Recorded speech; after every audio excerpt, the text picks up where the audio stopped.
The Word of God is alive and powerful, sharper than any two-edged sword, piercing even to the dividing asunder of soul and spirit, and of the joints and marrow, and is a critic of thoughts and intents of the heart. All Scripture is God-breathed and is profitable for doctrine, for reproof, for correction, for instruction in righteousness, that the man of God may be mature, thoroughly equipped unto all good works. Study to show thyself approved unto God, a workman that needeth not to be ashamed, rightly dividing the word of truth. The harvest truly is plenteous, but the laborers are few. Pray ye therefore the Lord of the harvest, that he will send forth laborers into his harvest. And let us not be weary in well-doing, for in due season we shall reap, if we faint not. My son, do not forget my teaching, but let your heart keep my commandments. How happy are those who hear the word of God and obey it. Your word is a lamp unto my feet and a light unto my path. And the gospel must first be preached to all the nations. For I am not ashamed of the gospel of Christ, for it is the power of God unto salvation to every one that believeth, to the Jew first, and also to the Greek. For therein is the righteousness of God revealed from faith to faith, as it is written, the just shall live by faith. Before anything else, sa di pa kita magasugod sa atong pagtuon sa pulong sa Dios nining adlaw, if you are a believer in Jesus Christ, you have to name all your sins privately to God the Father. 1 John 1:9 says, if we confess our sins, God is faithful and just to forgive us our sins and to cleanse us from all unrighteousness. Humani mo buhata ka na ikaw mapunan sa Espiritu Santo, og naa ka na ipakigambitay sa Dios, og busa andam ka na sa pagtuon, pagpadayon sa pagtuon sa pulong sa Dios. Apan kung ikaw wala pa makadawat gyud kang Ginoong Jesucristo ingon nga imong personal nga manluluwas, ang isyu nga imong gitubang dili ang pagkumpisal kundi ang imong pagdawat pagtuo kang Ginoong Jesucristo ingon nga imong personal nga manluluwas. Kaya ang Juan 3:36 nagaingon man, he who believes in the Son has life. He who does not believe in the Son does not have life, but the wrath of God abides on him. Therefore, let us pray. Let us pray. Lord, I pray that you use me as your instrument to touch others' lives. Help me not to be concerned about what title I hold, but instead that my life might show others your grace. And it is so stunning, O Lord, and amazing, the moment by moment, minute by minute, hour by hour, day by day, year by year, you stand by our side. You never leave us. You never change. Your faithfulness never wanes. Your love for us is always constant. We thank you, Father, that your grace is sufficient for all that we do and for all that we are. We also appreciate the fact that we have an eternal security in you that cannot be shaken regardless of the circumstances, regardless of politics, regardless of the status of our nation, regardless of the simple circumstances of our lives. We now pray that the doctrine might be real to us, that our minds might be open to what we are about to study. We ask this in Christ's name.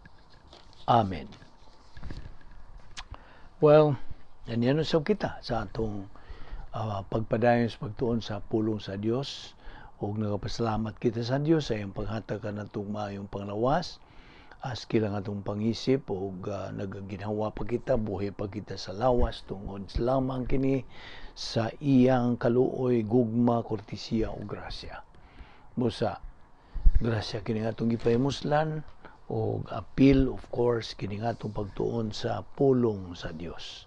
Ang atong uluhan, ang atong giduputan karon mao ang hypostatic union of the Lord Jesus Christ. Ato namang gitun-an nga si Ginoong Jesucristo na nag-iya og duruha ka mga kinaiya. Ang kinaiya sa Dios 100%, kinaiya sa tao nga tao 100%. So that makes him a unique person in the entire universe. Si Ginoong Jesucristo lamang ang ana niini. Now, ato namang gitun-an last time nga there are 4 spiritual mechanics nga atong kinahanglan.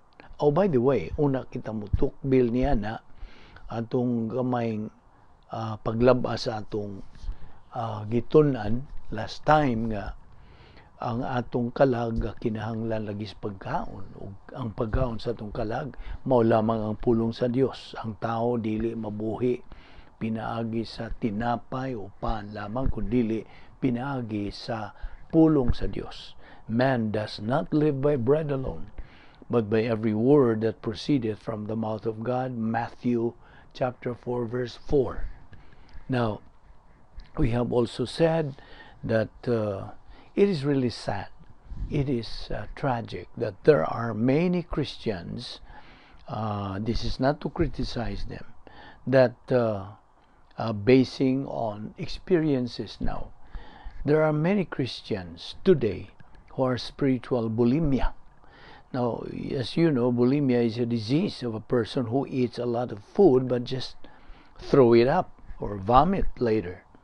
Now, yes, there are believers who study God's Word a lot. Yeah, sige sila tuon, but just don't believe and don't use it after studying God's Word. So, they have that kind of bulimic disease. Subo kayo nga daghan sa atong mga kaigsunan nga waslay gana. By the way, unsaan magyud nato pagtuon sa pulong sa Dios nga ikaw makatubo gayod niini? Well, sa atong panahon sa simbahan, this is the church age. So kitang tanan nga mga magtutuo na isakop naman sa universal church, sa simbahan. O ikaw mismong magtutuo, ikaw simbahan. You are ecclesia, miyembro sa mystical body of Christ. So, ang tanan nga mga magtutuo patun-on sa pulong sa Dios, kay mao kana ang lagi kalanon sa atong kalag. Kay human kita naluwas, manduan man kita sa pulong sa Dios diha sa 2 Peter 3:18 nga pakano nato ang atong kalag pinagis pulong sa Dios. Grow in grace and in the knowledge of our Lord and Savior Jesus Christ. Mando man ka na sa Dios, dili lang kay kutob karang mo tuo kang Ginoong Jesucristo niya. Mayon ka aluwas naman ko. Well, bye-bye, Ginoo, kita lang tas langit. No, cannot be. Kinahanglan nga human ta maluwas, tubago na tong pangutana after salvation, what? Ang pasabot, unsa may ang ibuhaton.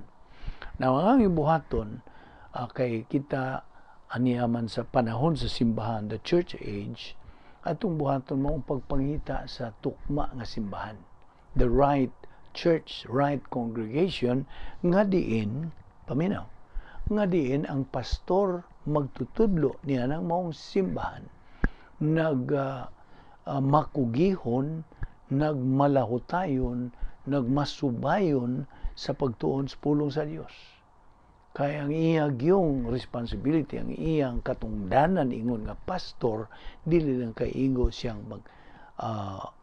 tuman diha sa mga seremonya sa simbahan, o niya magsigi siya pamisita sa mga kabalayan, sa mga miyembro, magsigi siya outreach, apan wa siya magatuon o wa magatudlo.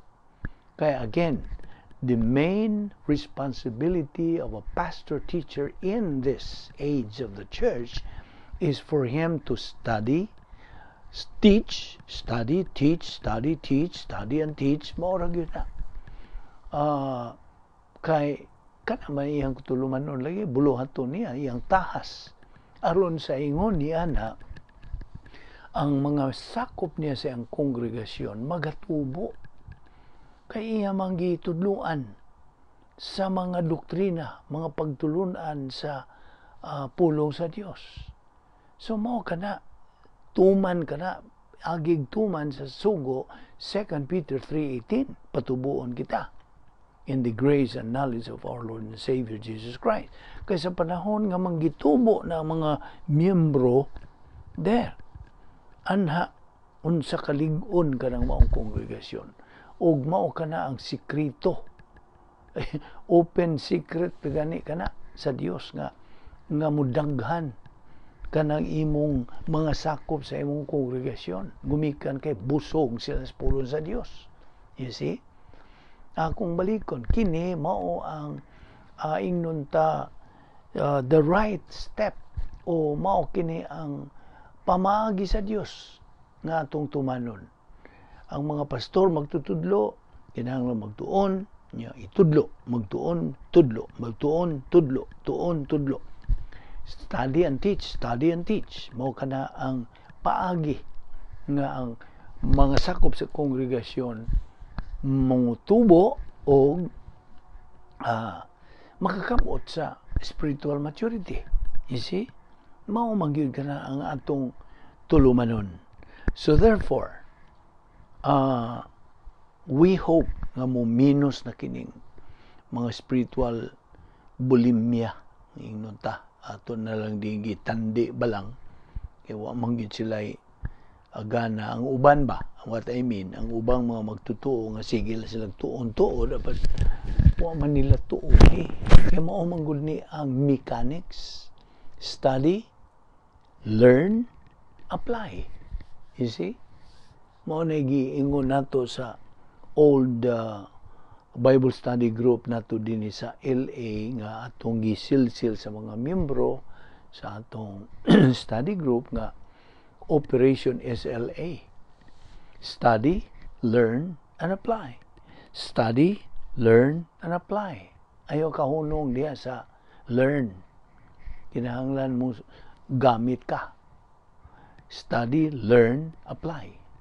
Study, learn, apply. Kanagong pag-ingon mo og learn, apil na niya na sa imong pagtuo. Niya nang imong gi-learn. You see?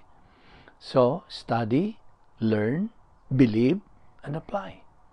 Mao kani ang procedure. Okay, sa laing bahin, there are 4 spiritual mechanics pamaagi nga kinahanglan atong isilsil usab sa atong alimpatakan niini. Ang una niining spiritual mechanics is feeling of the Holy Spirit, ang pagpuno sa Espiritu Santo. Manungdanon kaayo kini. Kay wag yoy kapuslanan ang atong pagtuon kung we are not filled by the Holy Spirit. Before we study God's Word, gikinahanglan nga kita mapunan sa Espiritu Santo. Kaya saan man pagtudlo sa Espiritu Santo kanato, kung wata mapuni niya, ikinahanglang punan una kita. Ang hibaw ka nag-unsay mechanics sa pagpapuno sa Espiritu Santo. Yano kaayo. Just rebound, meaning confess your sins. 1 John 1:9. Kana mo kanay pag sunod niya ng mando sa Dios. O humani mo buhata ka rin, mong gikumpisal mo mga sala, then automatically ang Diyos puno na Diyos Espiritu Santo, magapuno na kanimo. O at the same time, ikaw, excuse me, maangko na nimo ang pakigambitay sa Diyos. Your fellowship with God. So, mao kini, feeling of the Holy Spirit, mao kini una nga spiritual mechanics. Ikaduha, metabolize Bible doctrine. O naibaw ka naman sa 3 spiritual skills. Ang tulo ka spiritual skills, espirituhanon nga kahanas, nga mao ang una, spiritual self-esteem. Ikaduha, spiritual autonomy. O ang ikatulo, spiritual maturity. So mao kining kaduhang spiritual mechanics, metabolized Bible doctrine. Ikatulo, mao kadtong 10 problem solving devices nga gisangkap sa Dios kanato, utilization as garrison of our soul. And then ikaupat, ang ato ng pagkabot sa spiritual adulthood. Okay? Kaysa sa pagsugod nato sa pagtuon sa pulong sa Dios, we are only spiritual childhood stage. Sa imong pagpadayon sa pagtuon, makabot nato ang spiritual adulthood. Okay? So, mao kini ang upat ka spiritual mechanics. And tuod dunay duha ka matang sa mga problema. Two kinds of problem. Una, people problem. Ang ikaduha, things problem. Di ba? Ang una, akong giingon nimo, people problem. Problema man gyud mga tao. Di ba? Problema, people problem. Mo suway kanimo, mo hulhog kanimo, surambaw kanimo, kung mao kanay gamito na tong pulong. So, people problem. Yes. Number 2, things problem. Mga butang. Di lang kay mga tao mo suway ka nato, kundi mga butang. Mahimo kitang biktima o ulipon sa mga butang, then wala kitay pagkahiluna sa plano sa Dios niya na. So, nahimo ka ng suliran. There are two kinds of problem, people problem and things problem. Og talking about miracles, mubalik ra gud tas paghisgot bahin sa mga milagro. Talking about miracles, the Lord Jesus Christ, when He performed them, He did not perform those miracles to remedy or prevent sufferings, no, but to show His credential as the Messiah. Pagpakita, pagpamatuod nga siya di ay ang Mesiyas. Okay? So, mao ito mibuhat siya mga milagro. Aron kadtong makakita sa iyang pagbuhat sa milagro, mahangangha sila o at the back of their mind mo question, kinsa man kining nagabuhat og milagro nga talagsaon raman kini. So, ang mga tao ma-attract sa iyang pagbuhat sa maong milagro og diha iya kintang ipa padayag nga kining milagro buhat kini sa Dios og sa Espiritu Santo, gahom sa Espiritu Santo, og pagpaila kaninyo nga ako ang Mesiyas. So pagpaila mo bitaw tong gisultihan ni Ginoong Kristo nga ang mga Hudiyo nga mga Fariseo o mga Sadusiyo, mato nga sila makaangay sa gibuhat ni Ginoong Kristo kay murag ingon nila nga murag He's making Himself God or unsa. Mato nangasuko sila, nang silag sila. Mahantod nga it end up nga ilang unsa patyon si Ginoong Kristo na no iyang nahiaguman kita. Apan kadto apil na kadto sa plano sa Dios. Okay? All right. Now, let's stick to kaning atong gisgutang milagro. So katong mga milagro pagpaila, pamatuod nga siya ang Mesiyas. Today, karong panahon na miracles are no longer legitimate since the Bible is now complete with both Old and New Testaments. Kompleto naman. Hingpit naman ang atong Biblia, Old and New Testaments. Na diha tanan. Imong makatunan ang tanang mga kamatuoran gikan sa Dios. So di na kinahanglan ang pagkita mga milagro. See? So miracles today are no longer legitimate. Kay kompleto na ang atong Biblia. Meanwhile, ang Dios nagasangkap sa matag magtotoo ni ining musunod. There are 7 provisions of God for believers. Doon ay 7 ka mga pagsangkap ang Dios alang kanato mga magtotoo. Ang una nini ang Biblia, of course. Mag-una gining Biblia. Gisangkapan ta niya nini. Ikaduha, ang pagkalabawang makagagahom sa Diyos Espiritu Santo.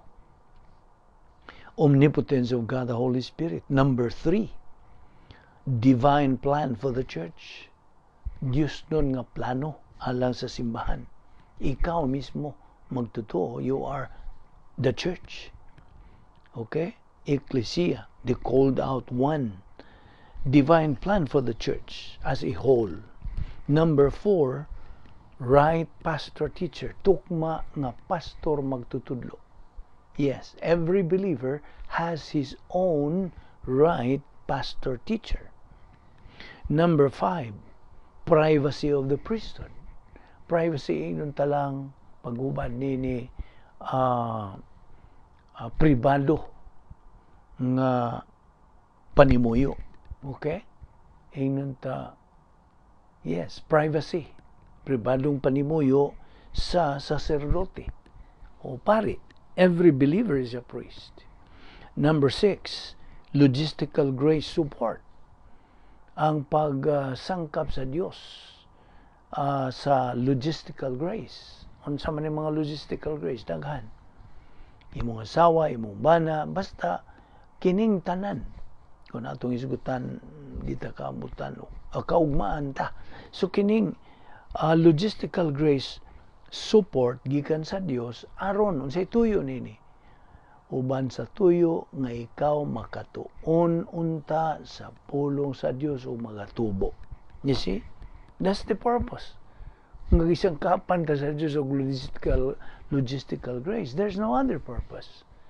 Pagpalahutay ka nato aron kita makatuon, makakaton, makatuo ug makagamit sa iyang pulong. Mo kanay ikalima.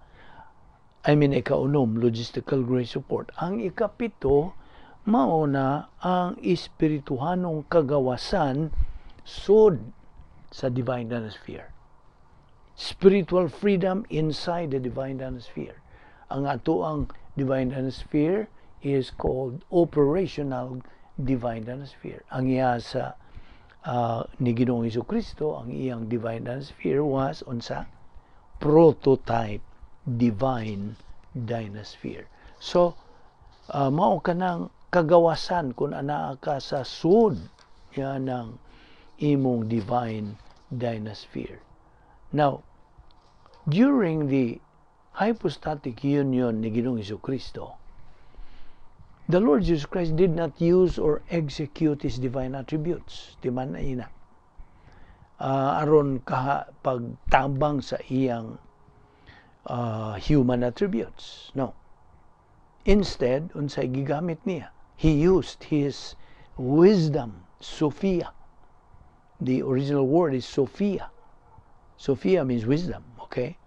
So, during His hypostatic union, ni Ginoong Jesucristo, siya wa mo gamit sa pagtuman sa iyang, wa siya mo gamit sa iyang Diyos nung mga kinaiya, divine attributes, aron matabangan ang iyang human attributes. No.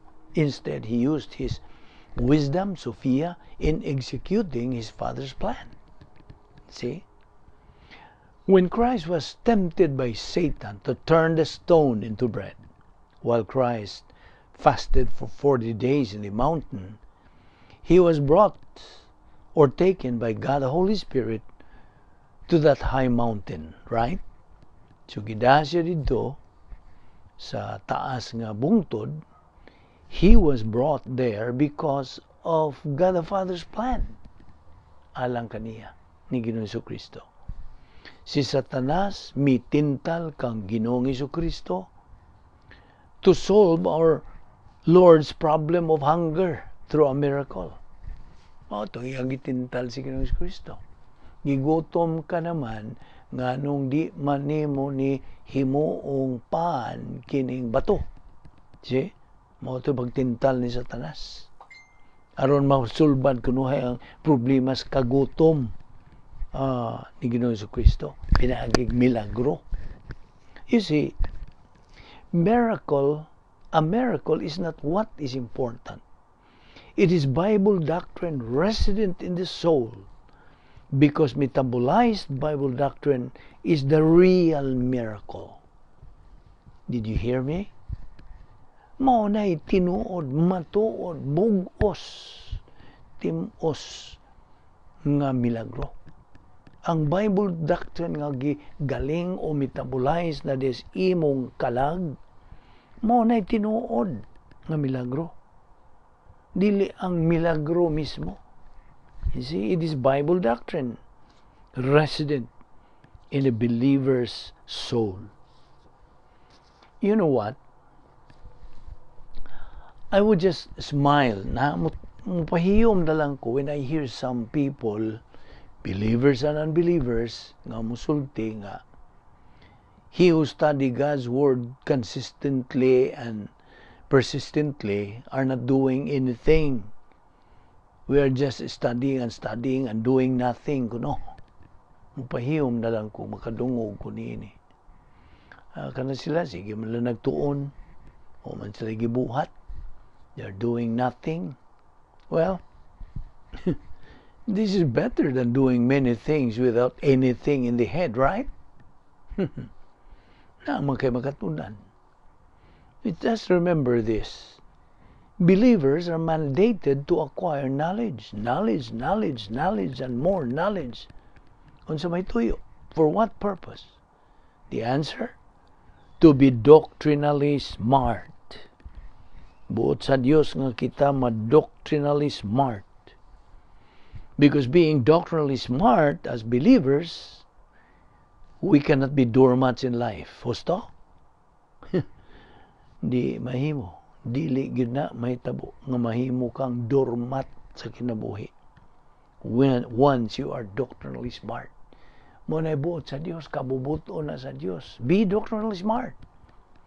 And you cannot be doormats in life. Doctrinally smart in life means smart in every facet in life. Okay? Di lang kay smart ka gunsa kay baon niya sa mao kini mo kadto. Smart ka, doctrinally smart ka in life. Ang pasabot in every facet of life. They be in the family, in your work, in your business, in your relationship with other people, in leadership, etc. Kaya naibaw ka. God wants believers to be brave and courageous, not to be weaklings. In fact, God wants believers to be victorious, successful, and winners in life. God wants believers to acquire blessings, prosperity, success, promotion. Mao niya nga atong gisigig malmal din ni nga mudawat na gani kanini, you now have the capacity to receive these things that we are mentioning. So, mao ka nang kabuton sa Dios. He wants believers to be victorious, successful, and winners in life. Aron imo nang maangkon sa imong pagkabot sa capacity in life, maangkon na nimo ang mga blessings nga ibubo sa Dios, prosperity, success, promotion. How do believers acquire kining atong gipangisgutan? Unsaon? Answer? By studying, learning, believing, and applying God's word in life. Grow in grace and knowledge of the Lord Jesus Christ, 2 Peter 3:18. And then, reach spiritual maturity, the capacity stage. Capacity to receive those things we mentioned a while ago. Blessings, prosperity, success, promotion. However, we should be aware that our enemy, and God's enemy too, who is Satan, nagaliyok-liyok na siya, naglibot-libot. He's roaming around as a roaring lion and looking for anyone whom he may devour. 1 Peter 5:8. Bantay. Sige siya libot-libot, nangitag kinsa iyang tukbon. That's why we believers are mandated to be sober and vigilant. 1 Peter 5:8. Sa laing bahin, on the other hand, the Bible delineates that kitang mga magtutuo, himuan ta og ingnon ta evaluation, pagtasal mo kini paghubad sa Bisaya. To evaluate is to pagtasal. So, the Bible delineates that we believers are going to be evaluated. Our works, they be human or divine. Evaluaton. Ingnon talang. Sagol man nagbinsay in English, evaluaton. Kita, himuan og pagtasal. We will be evaluated. Dili kay kita, kundi ang atong mga binuhatan. Kung kining atong mga binuhatan, tawhanon ba o Diyos don bang mga binuhatan? Kanus aman? When are we going to be evaluated? Kung ikaw naka-cut-una niini sa atong past lessons, kanus aman? Kanus aman kita evaluaton sa atong mga binuhatan? Kung kini human ba o divine works? Kanusa? During the judgment seat of Christ, or the bima. Ang bima mo kana ang Greek word. Judgment seat of Christ, immediately human gyud sa rapture. Musunod ni human sa rapture. Okay? Kaya nga itong naibawan sa rapture it is called exit resurrection.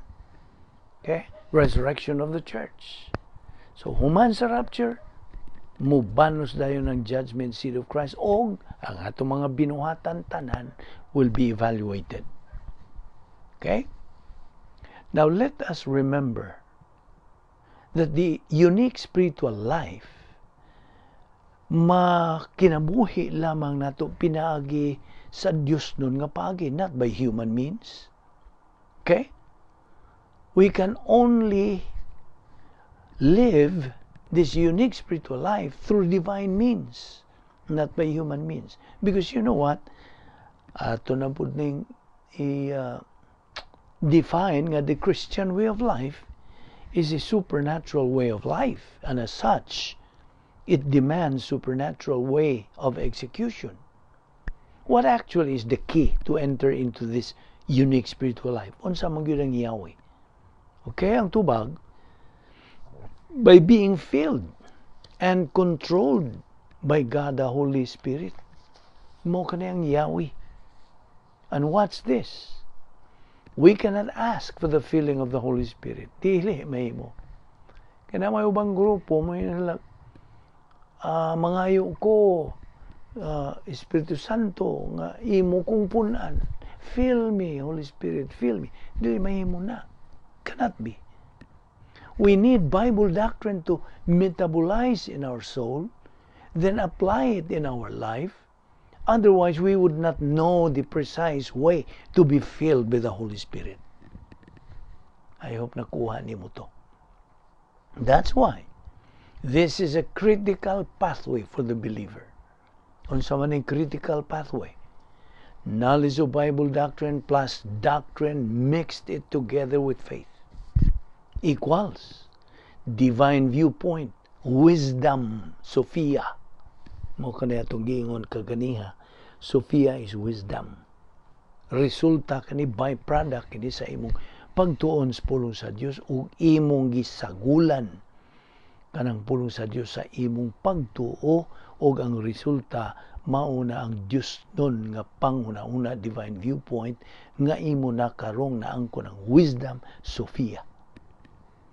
Again, akong sublion, ako naman nangingon kaganiha, to study God's Word is one thing. But to know, learn, and apply it in our life is another thing. Gusto? Timan iya ka na. We have to instill that in our soul. The key, therefore, is study, learn, believe, apply. Ato na ning gipunan. Study, learn, believe, apply.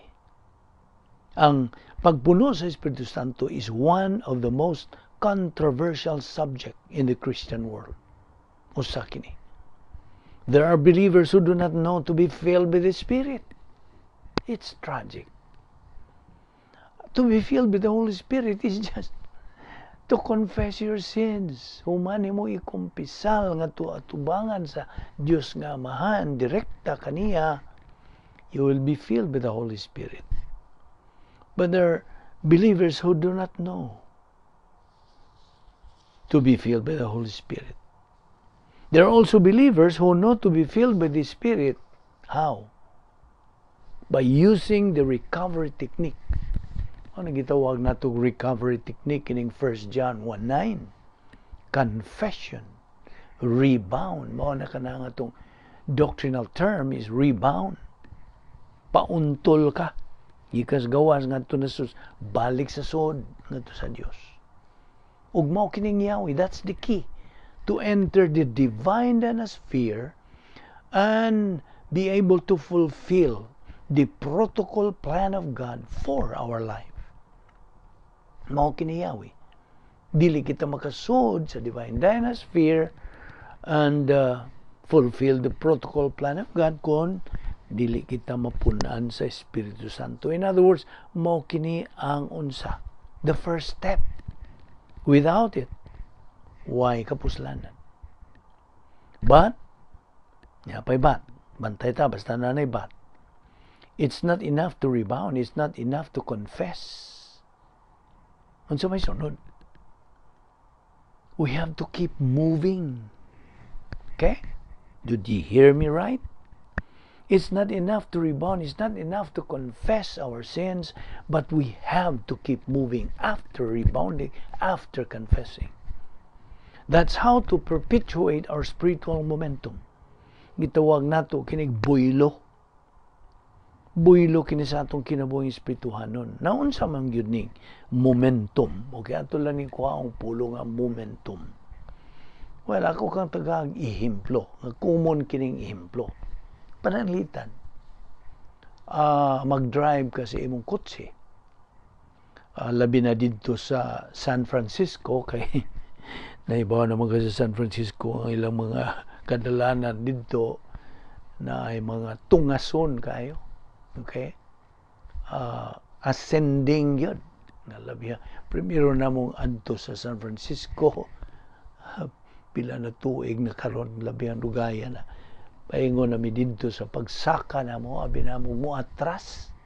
Ikuyawan mi, uy, mabunggo magkani atong likod ini. Ikuyawan mi. Now, unsaon man nimo pag sakag yung tinuod nga mo, makasakag yung ka nga way pag atras o way paghinay. Di ba mubuylo ka? Imong buyluhan samtang diri pa ka sa diri sa patag nga dapit una pa kamusaka, right? So una kamusaka kinahanglan ibuylo nimo. Murag imong i-revolusyon og maayo kang makasaka gyud ka, that's buylo mo na momentum. Nagasabot ka? Momentum. Now, ato kining itandi sa spiritual momentum nato.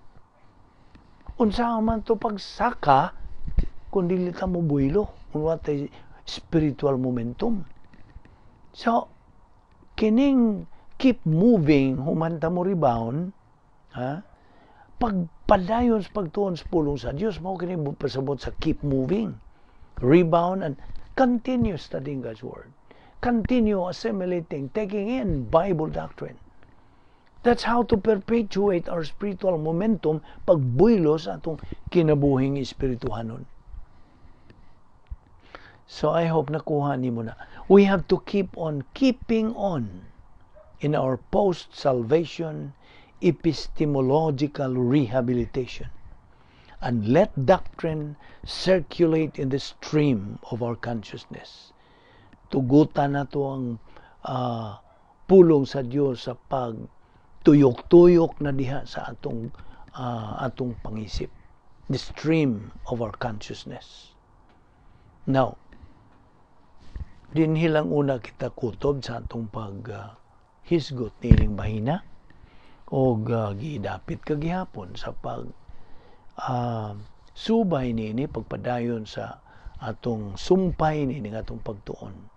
So gidapit ka sa pagpaminaw, pagpakiguban sa atong Bible study, doctrinal Bible study on YouTube and Facebook under the Vic Balbido Evangelistic Ministry. Magampo kita. Iduko nato nga atong mga ulo, atong piyungo ng atong mga mata, samtang atong ipahinungod kining panakop nga mga gutlo sa atong pagtuon sa pulong sa Dios to those who are without Christ, nga niya karon, without hope and without eternal life. Apil niya itong nagpaminaw nini. This is a moment in your life, no matter what you think, no matter what you believe. Kini mao'y higayon of consideration. It's a moment to put everything out of your mind. Think about the Lord Jesus Christ. Think about His person. What does all this mean? What is Christianity? Mangutana ka. Christianity is Christ. It's a relationship with God. Pinagi kang Ginoong Kristo. Ang John 14:6, si Ginoong Kristo nagaingon, I am the way, the truth, and the life. No one comes to the Father but by me. Now there's only one way to have that relationship to God. The scripture says, believe on the Lord Jesus Christ and thou shalt be saved. Works, all the works that you can do have nothing to do with your relationship with God. Ngano? Because you are a sinner. Because you are not perfect as God is perfect. Because His perfect righteousness has to reject unrighteousness, and you are unrighteous. No matter how many good deeds you do, that's where Christ comes in. That's how important He is. Because He is the only one who can present you faultless before God. And how does He do that? Well, He went to the cross. Miadto siya sa cross. He went to the cross for only one reason, to die. To die for you. To die for every member of the human race. He didn't care whether people rejected Him or not. He died for them. That is God's grace. His absolute grace. And what does that mean for Him to die for all of us? That means that while He was hanging on the cross, God the Father imputed all our sins, all the sins of mankind to Him, to Christ. He took all of your sins upon Himself, and when He did that, He paid the penalty for all of those sins. He paid the penalty demanded by God for sin. Sin, as we know, is spiritual death, and spiritual death is separation, total separation from God. Jesus Christ died a substitutionary spiritual death so that we don't have to. Hence, when the scripture says, God so loved the world that He gave His only begotten Son, that whosoever believes in Him shall not perish but have eternal life. So, believe on the Lord Jesus Christ and you will be saved. Let us pray. We thank you, Heavenly Father, for that so great salvation through your only begotten Son, the Lord Jesus Christ. May God the Holy Spirit challenge us to execute the unique spiritual life, just so we can attain the capacity stage in the glorification of you. This we all ask in Jesus' name. Amen.